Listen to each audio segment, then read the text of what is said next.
What's up, guys? I'm Daemonxel, and if you guys have already watched it, I did a plug-and-play video already, but it was using an old infographic, so things have changed, especially moving into November. Let's talk about it.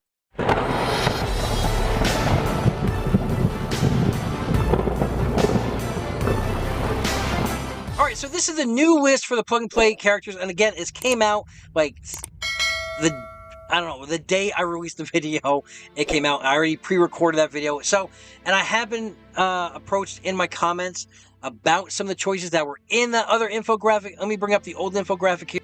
Okay, so here is the old list. Look at that handsome devil there in that corner. Am I right? Am I right? Okay, so here is the old list.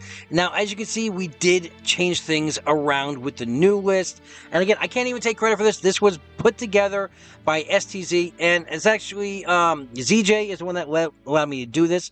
If you guys are interested in STZ, the guild cluster, go ahead. I'll put a link to the description. I'll put a link to the Discord in the description below, so you guys can check it out. They have a great public section there, so you can ask questions, anything like that. So let's get into the new list, right? So things have changed. Some things have stayed the same. So, again, we have Naramiri in the top spot. Nuraz for second. Éowyn have moved up. Strider is now fifth. Gazra and Gruhar have moved down to fill spots 6 and 7. 8 is Lady Éowyn, because yes, if you're not using the Rohan 3 as a team, you can break them up and put them in other teams.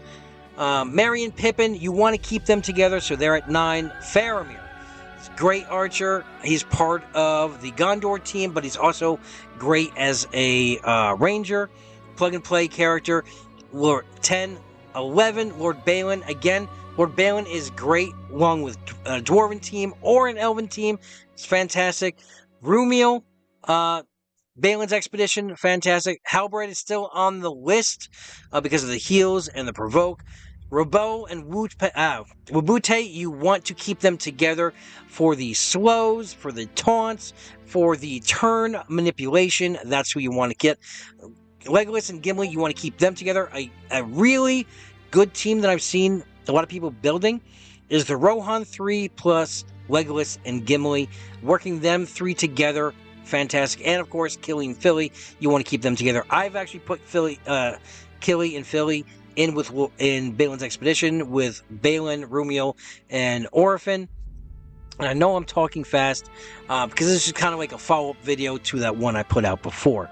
Now, again, this is intended to look at the utility of the tunes across multiple chapters in the raid, not just one chapter.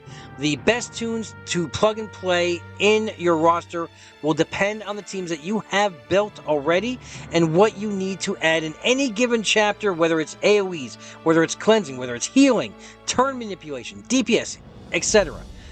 But that's basically what you're going to want in your group. I want you guys to remember, this isn't for your free-to-play, this is end game, okay? I know it's crazy to say end game with the game only been out, X amount of months, but max level 60, if you're already topping you're hitting your goals at difficulty 3 at 900, this is to push beyond that barrier. This is so you can get a team that's hitting 1.5 million. There is actually a team right now that is Rivendell plus Ironhide, all maxed out, and they are hitting 1.5 million in difficulty 4. So that's what this list is intended for, or that so you don't basically build up teams that you don't like. Rohan complete, you don't want to build up Eldred, you don't really want to build up Wilfrin. You would want to use one of these other plug-and-play tunes in its place. Now, if you're wondering what the best raid teams are, now they also put out a list here as well. Now, to get the most bang for your buck, the top raid teams to build currently right now, number 1, S tier, is the Rivendell team. Now, you're going to want to sub in Naramiri in for Lomian. You'll just score better. Now, that's going to get you a score of 4.1 million in all across 4 chapters using this team. Again, those are end game or, like maxed out scores that you're going to be getting there. Now, the Rohan trio, depending on which sub you're using per chapter, because you don't want to use the same subs for each chapter, right? You're going to want, for chapter 3, you're going to want a cleanse, you're going to want a heal, maybe another tank. So like Halbrand would actually do better in chapter 3 than because he wants sustainability, more so than, say, Ironhide in chapter 3, which just gives you utility and damage. So the Rohan trio, plus whatever guys you're going to build with them. Dwarves, the composition also depends on the chapter. Now, the reason I say this is because you could be using the Dwarves plus Lord Balin, right? And you can swap between Balin's leadership ability, and you can be swapping between Bifur's. Now, Bifur is S-tier leadership ability. He has one of the top leadership abilities, in my opinion, in the game. Yes, I don't really use him right now. I don't really have a place for him, but that could change down the line. Goblins, fantastic team because they are fast. Chef Gazra is not Gazra, Chef Kraska. Sorry, I butchered the name there. But he's got a fantastic healing. And the nice thing about the Goblins is, depending on which chapter you're using them in, you'll get more points, right? Because when each of them die, they sub in and they summon another character, which basically has a kit which is almost identical to the one they brought in before. It may be a little bit different, such as Goldberg's bringing in Short Fuse after that.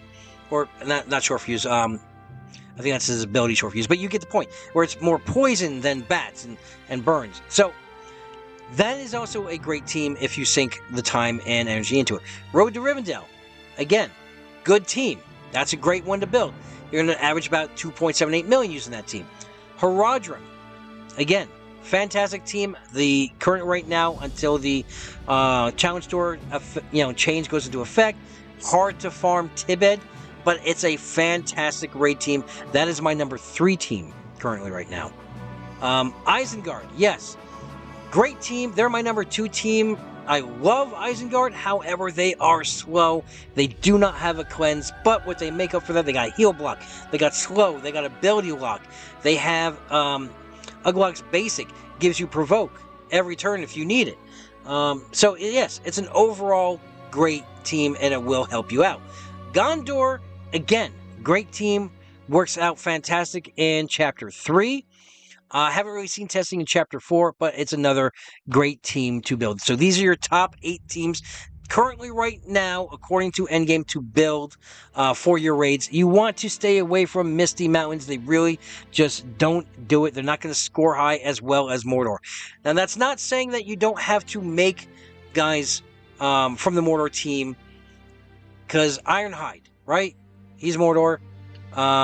And he is a fantastic plug-and-play character. He is number 7. Now, we did, on the last list, we did have, where is he? Rokma. We had him in here due to his AoE, burns, and everything else, but he has fallen off on the new plug-and-play list in favor of better characters. Again, this is for the end of October, moving into November. I'm sure there'll be, as we move forward with more characters being introduced to this game, this list will change over time. So, this is what you guys got right now. Again, I'll put a link to the Super Troopers Discord in the description below. I hope this clears up some things from the last video. And if I don't talk to you beforehand, have a great week. Have a great weekend. Adventure safe. And good luck to you and your fellowship.